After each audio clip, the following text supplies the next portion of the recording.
এই গরমে কিন্তু কাজ করতে পারতেছি না, আমাকে বিরক্ত করো না। আমি এই পেটিকোটটা বানাই, নিতে আসবে বিকেলেই, তাড়াহুড়া করে বানাচ্ছি, দেখতে পাচ্ছ না। আসসালামু আলাইকুম গাইস, কেমন আছেন? আল্লাহর রহমতে আমি ভালো আছি। আপনারা অবশ্যই আল্লাহর রহমতে অনেক ভালো আছেন আর ভালো থাকেন। আর বেশি বেশি করে আমার ভিডিওগুলো দেখেন, লাইক শেয়ার কমেন্ট অবশ্যই করেন, একটা সাবস্ক্রাইব করবেন এবং ফলো দিবেন পেজে। তো আজকে আমি দেখেন কাজ করতেছি দুপুর রোদে, এই বেলা 11টা বাজেতে মনে হচ্ছে যে 2টা 3টা বাজে, এরকম রোদ হচ্ছে, এতই রোদ আজকে। আবার রোদের ঠেলায় কাজ করতে পারতেছে না। আমি এই দরজার সামনে কাজ করি, এখানে রোদের ঝাঁজ আসতেছে। তো আমাকে পিছন থেকে ডাকতেছে যে ভাত রান্না করবে, কখন সময় হয়ে গেল। আমি পারবো না আজকে ভাত রান্না করতে। ভাত রান্না করার আসলে কোনো জোগাড় টোগাড় কিছু নাই, কী দিয়ে আমি ভাত রান্না করবো আজকে।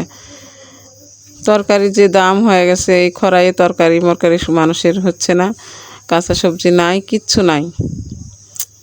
শাক কচু আর কতদিন খাওয়া যায়, প্রতিদিন ভালো লাগে না। এগুলো তো আপনাদের সাথে শেয়ার করি না বন্ধুরা। আমার সংসারে আয় ব্যয় তো দেখতেছেন, তরকারি যেদিন ভালো হয় সেদিন আপনাদের সাথে একটু শেয়ার করি, আর যেদিন খারাপ হয় সেদিন তো আর দেখাই না। মনে করেন একটা শাক ভাজতে গেলেও তার তেল লাগবে একটু বেশি, রসুন লাগবে, কাঁচামরিচ লাগবে, পেঁয়াজ লাগবে, এগুলো তো লাগবেই। এগুলো বেশি বেশি আমি যখন দিতে পারি না, তখন একবারে শাক ভাজাও ভালো লাগে না, তখন খাইতেই ভালো লাগে না, কিচ্ছুই ভালো লাগে না।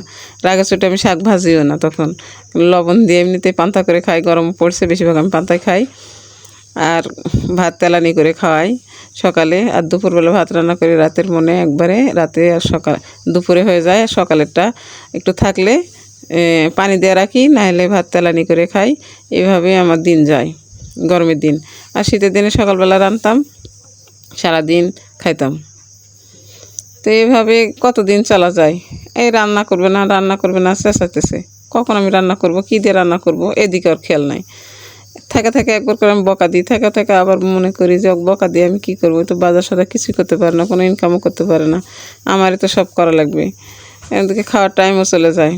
এদিকে আবার তরকারি কুড়া কাড়া নিয়ে এসে কাটবো, বললাম যে কাটবো, মেশিন থেকে উঠি কাজটা শেষ করি বলে আবার এসে পড়াপড়ি করে আবার তরকারি কাটতেছি। কয়েকটা আলু গাছে, কয়েকটা ছোট্টো ছোটো বেগুন হয়েছিল, পোকা টোকা লাগায় আছে, তারপরও বেছে বেছে কয়েকটা তুললাম, ওটি দিয়েই আজকে রান্না করব। এদিকে আবার আপনাদের ভাই আর গেঞ্জি মেঞ্জি সবগুলান ময়লা হয়ে গেছে, 1 মাস হয়ে গেল, ধুতেই পারিনি। একটা একটা করে পরে আবার ধুয়ে দেয়, ওরগুলো তো ধুতে পারে না, আমারগুলোও ধুতে পারি না। তো ওরগুলো তো ধোয়াই লাগবে, না ধুলে আর উপায় না, আমি তো ধুতে পারে না। এই জন্যে আবার 1 বালতি কাপড় ভিজেছি, তরকারি টরকারি কুটায় রেখে ধুয়ে যায় 1 বালতি কাপড় ধুয়ে নিয়ে আসবো। বাড়িতে এদিকে পানি নাই, কারেন্ট নাই, কত গরমের ভিতর দুনিয়ার ঝামেলা। পুকুরে তো পানি নাই, বাড়ির কাছে একটা বাইসা পুকুর আছে, ওটাতে পানি নাই, ঘাট টাট কিছু নাই। সবাই এখন মোটর ফেলাছে, মোটরে সব কিছু করে। আমি তো আর পারতেছি না, তাই আবার পুকুরে যাব। সেই 1 মাইল দূরে পুকুর একটা ভালো আছে, ঘাট বান্দা টান্দা, ওই পুকুরে যাব বলে আমি পাড়াপাড়ি করে তরকারিটাকে কাটলাম। কাটাই যে 1 বালতি কাপড় ভিজেছে, এই কাপড়টা নিয়ে এখন যাব। এই যে বসে আছে, বসে থেকে খালি বলতেছে কখন রান্না করবে, কখন কাপড় ধুবে, কখন কি করবে। আমার তো রাগ উঠে যায়, এমন রাগ উঠে যায় যে আমি তো আর বসে নাই, কখন কি করব। আমারও তো একটা মানুষের 2টা হাত, আমার তো আর 10টা হাত লাগে যে আমি সারাক্ষণ খালি 10টা হাত দিয়ে কাজ করে উড়ায় দিব। একটা সংসারে কাজ, কাপড় ধোয়া, ভাত আন্দা, তরকারি কোটা, তরকারি জোগাড় নেওয়া, মাছ তো নাই, বাজার তো নাই, এটা তো খোঁজা খাজা কুড়ে একটা তরকারি মরকারি জোগাড় করে তো রান্না করা লাগবে। এর মধ্যে আর চিল্লাচিল্লি শুরু হয়ে যায়, যে 1টা বাজে যাচ্ছে, 12টা বাজে যাচ্ছে, কখন হলো তরকারি আনবেননি, কখন ভাত আনবেননি। কিন্তু আমার কাছে কি আছে কি নাই এটা দেখার আর বিষয় নাই। আমি বলতেছি কাপড় ধুবো, ধুয়ে লাড়া দেবো, দিয়ে যা তা হয় তাই রান্না করবো নি, আমি পারবো না রান্না করতে অত ভালো করে। তো মনটা খারাপ করে বসে আছে। আমি রাগের চোটে দিয়ে বালতি নিয়ে চলে আসছি পুকুরে। অনেক দূর পুকুরে আসা লাগলো, আসা দেখি এই পুকুরে ঘাট বান্ধায় মানুষের। তো ঘাটে আবার পানি নামতে নামতে একে তলার চলে গেছে পুকুরের পানি, এখানে খাঁচা খুঁচে যায়, আবার পানির মধ্যে যা ধুয়ে আসা লাগবে। এই তো অবস্থা। এত কাজ করার মধ্যে দিয়ে এটা কিসের সংসার আল্লাহ আমাকে দিল। দুনিয়ার সবার স্বামী সংসার করে, বাজার করে, কাজ করে, আর আল্লাহ আমার স্বামী ভালো সুস্থ মানুষ, সেই মানুষের এমন অবস্থা করলো আল্লাহ যে সংসারে কিছুই বোঝে না। শুধু ভাত দাও, টাইম মতো, আর ওষুধ দাও, খায়া দেয়, বসে থাকবে। এইটুকুই ওর জীবন। আর আমি সংসারে কাজ করব, আবার ইনকাম করে সেই টাকা দিয়ে বাজার করব, করে আবার সংসারে কাজ রান্নাবাড়ি করে আবার খাওয়াবো। তখন এত এর খারাপ লাগে নিজেকে, নিজে খাওয়ার টাইম পাই না। ওদেরকে তাও খাবার দিয়ে টিয়ে বসে থাকি, নিজে খাওয়ার সময়ই পাই না। আর এত কাপড় চোপড় ময়লা হয়, পাউডার কিনা লাগে। পাউডার ফুরে গেছে, ঈদের মধ্যে কিনছিলাম, ফুরে গেছে, আর নাই। একটু ছিল, ওখানে দিয়ে ওর কাপড় চোপড় ভিজাইছি, ভিজে ধুতেছি বেড়ায় বুড়ে। তাহলে আমিও তো একটা মানুষ, দেখেন সারাদিন পরিশ্রম করি, রাত 10টা 11টার সময় ঘুমাই, রাতেও কাজ করি। মানুষের কাজ করার পরে, সংসারে কাজ করে তারপরে একটু আরাম পাই না। এই এত বড় দিন, চৈত বৈশাখ মাসের দিন, মানুষেরা দুপুর টাইমে ঘুমায়, গরমের দিন ফ্যান ট্যান ছাড়া। আর আমি কোনো দিন ঘুমাতে পারি না, সারাদিন এই কাজ আর কাজ, কাজ আর কাজ। তো বন্ধুরা, আমার সংসার তো দেখতেছেন, এইভাবেই এই সংসারে আমি চলি। আমার দিকে একটু দয়া করে হলো, একটু মায়া করে হলো, একটা করুণা করে হলো, যেভাবে হলো আপনারা দয়া করে আমাকে একটা সাবস্ক্রাইবার করে দিয়েন। আমার এই ইউটিউবে চ্যানেলে অবশ্যই আপনারা আমাকে একটা সাবস্ক্রাইব করবেন, লাইক শেয়ার দিবেন, অবশ্যই শেয়ার দিয়ে দিবেন। আপনাদের কাছে আমার এটাই অনুরোধ।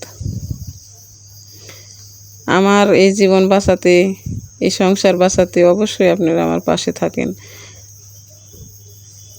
আপনাদের ভরসায় আমি বেঁচে থাকব, আপনাদের ভালোবাসা নিয়ে আমি বেঁচে থাকব।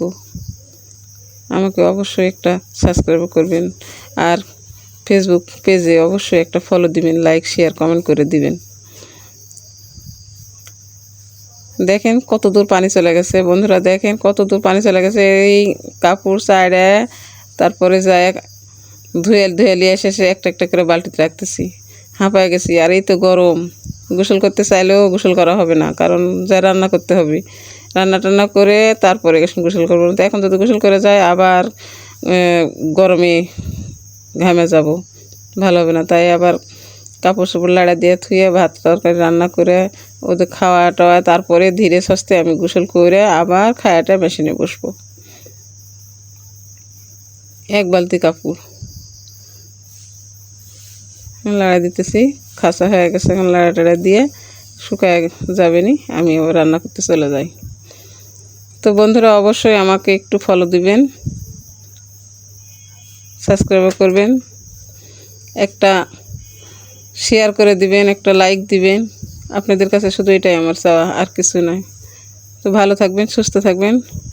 আমার ভুল ত্রুটি হলে অবশ্যই ক্ষমা করবেন। আমি ভালো করে কথা হয়তো বলতে পারি না, আপনাদের মনের মতো কথা হয় না, হয়তো আমার কথা শুনে আপনারা হাসি করেন, কিন্তু আমি এইভাবে কথা বলি। আমি জানি না কীভাবে কথা বলতে হয়, কীভাবে ইউটিউবে কাজ করতে হয়, ফেসবুকে কাজ করতে হয়, আমি জানি না, কিন্তু আস্তে আস্তে আমি শিখতেছি। ভুল ত্রুটি হলে অবশ্যই আমাকে কমেন্ট করে জানাবেন, আমাকে হেল্প করবেন শেখানোর জন্য। তো ধন্যবাদ সবাইকে 100 বার। আল্লাহ হাফেজ।